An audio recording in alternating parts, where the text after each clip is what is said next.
New மதரா இல்ல pregnancy ஃபேஸ just cross பண்ணி இப்பதான் பிரஸ்ட் ஃபீடிங் ஜர்னிக்குள்ள என்டர் ஆக போறீங்களா? First of all congratulations.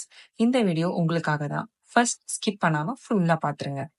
ஏன்னா நான் ஃபர்ஸ்ட் டைம் மாமா நிறைய ஸ்ட்ரகிள்ஸை ஃபேஸ் பண்ணேன். பிரஸ்ட் ஃபீடிங் டிப்ஸை பத்தி இது தெரிஞ்சிருக்கலாமே அது தெரிஞ்சிருக்கலாமே நிறைய யோசிச்சேன்.